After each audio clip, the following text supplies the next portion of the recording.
Welcome to Listen Up with Annie. In this video, you will dive into an engaging listening exercise designed to boost your comprehension and sharpen your ears for English. While listening, you should put your mind at ease and consider this video as a workout for your ears. Practice shadowing by mimicking the speaker's tone and pronunciation to boost your fluency. Now let's get started. Hi, Don. Did you get the copy of the article on recycling footwear that I emailed you? Yeah, it's here. I've had a look at it. So, do you think it's a good topic for our presentation? Well, before I started reading it, I thought recycling footwear. Well, although it's quite interesting, perhaps there isn't enough to say about it, because we put shoes in recycling bins. They go to charity shops, and that's about it. But there's much more to it than that. I realise that now, and I'm keen to research the topic more. That's great. One of the things I didn't realise until I read the article was just how many pairs of trainers get recycled. Well, a lot of young people wear them all the time now. They've become more popular than ordinary shoes. I know. I guess they are very hard-wearing.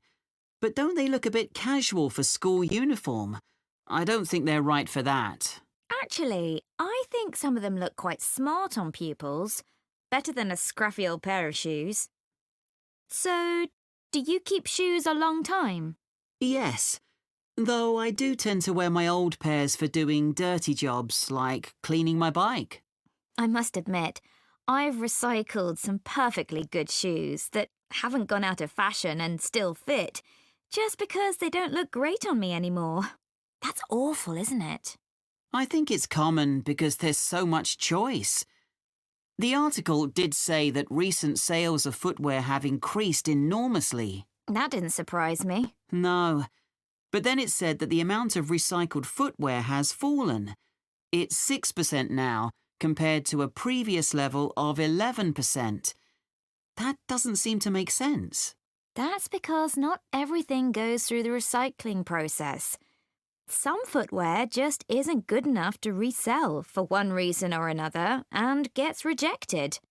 So, let's find some examples in the article of footwear that was rejected for recycling. Okay. I think there are some in the interview with the recycling manager. Yeah, here it is. Let's start with the ladies' high-heeled shoes. What did he say about those? He said they were probably expensive. The material was suede and they were beige in colour. It looked like someone had only worn them once, but in a very wet field, so the heels were too stained with mud and grass to resell them. Okay. And the leather ankle boots, what was wrong with them? Apparently, the heels were worn, but that wasn't the problem. One of the shoes was a much lighter shade than the other one.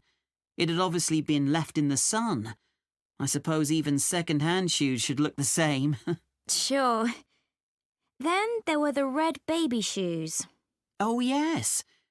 We're told to tie shoes together when we put them in a recycling bin, but people often don't bother.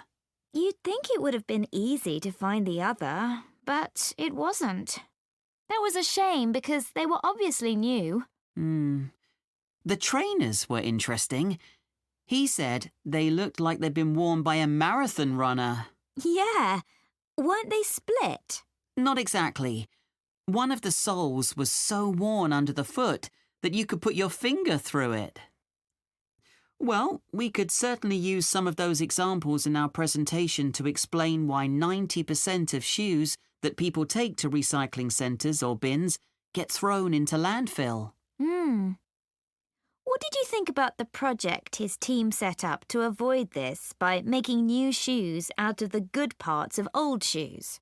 It sounded like a good idea. They get so many shoes, they should be able to match parts. I wasn't surprised that it failed, though. I mean, who wants to buy second-hand shoes, really?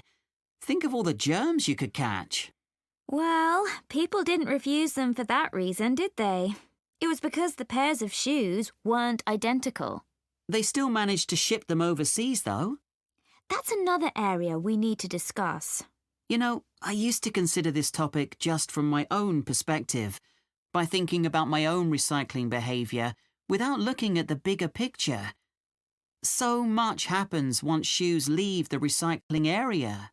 It's not as simple as you first think, and we can show that by taking a very different approach to it. Absolutely. So let's discuss how we're going to